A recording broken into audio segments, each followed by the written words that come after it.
Right now is 6:15. You're going to probably need your shades again this morning. If you're out on the road, let's check in on traffic with Josh Tim. Josh, good morning. No shades needed yet, but good morning. Not a whole lot going on in the traffic department, which is always a good thing. That means a good start to the Tuesday commute with no issues in the Madison or surrounding areas. Volume growing on the Beltline at a pretty steady pace. Of course, that's nothing out of the ordinary for the next couple of hours.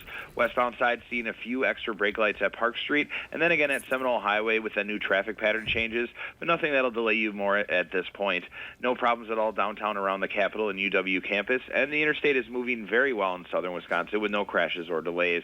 With News 3 This Morning Traffic, I'm Josh Tim. Josh, thanks so much. Thank you. So health-based wellness plans are certainly gaining popularity in workplaces. There's one recent report out from a business website, JD Supro. It says half of all employers these days offer some kind of wellness program. And schools are picking up on this trend as well. While many of these programs focus on your physical well-being, your physical health, others offer mental and emotional support too.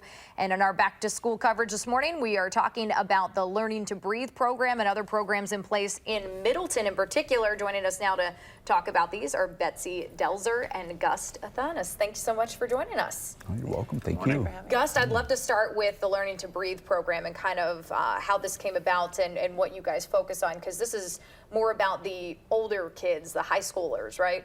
It is, yes. Well, much of it's really nice. Our district sort of provided this heartfelt response to the Dane County Youth Assessment, which is a anonymous survey that about 21,000 students all across the county take every 3 years. And it's really showing that, students are stressed. Close to 40% of students always or often feel anxious or nervous, and another 30% are feeling like their problems are too big and they can't handle them. So how is this changing the way kids are dealing with it, and maybe even staff are looking at these very prevalent issues here?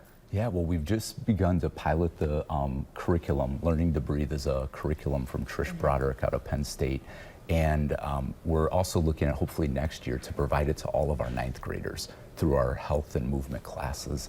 And it really ties in sort of what Adam had mentioned earlier. You have these physical sensations, there's thoughts and emotions, and they're really all connected. And it's helping students gain more control and develop these healthy habits of mind. Betsy, a lot of times kids, especially teenagers, aren't necessarily going to want to talk about this kind of stuff. So obviously you all are doing wonderful things in Middleton, but if there are parents, there are kids watching at home who don't happen to go to the Middleton schools, how do you start this conversation? What should they take away from this? That's a great question. I think that just starting the conversation is about being open and curious and starting to kind of validate their experience of stress. What does it feel like to be heading back to school or to be heading into this tournament? What does that even feel like in your body? Yeah. And then just starting to kind of identify, I feel tight in my heart, in my throat, I just get foggy in my headspace.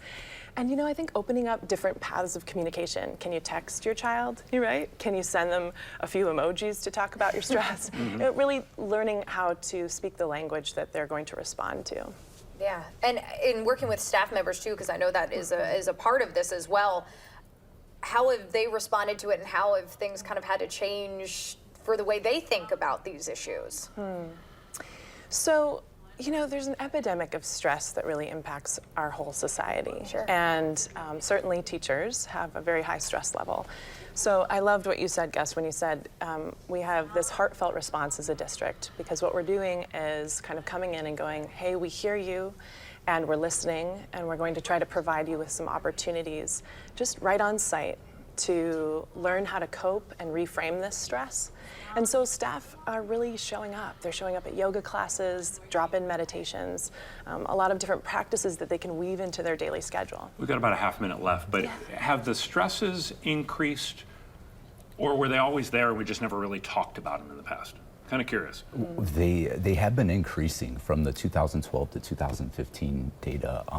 They have been increasing, and it's really to help students realize that they have control over this, and that they can really empower themselves and develop that resiliency to not only help them through their academic life, but really life much further beyond school. Yeah, the good news is that this is good news. You know, I was driving Yeah. here this morning and I was thinking how wonderful to report on good news.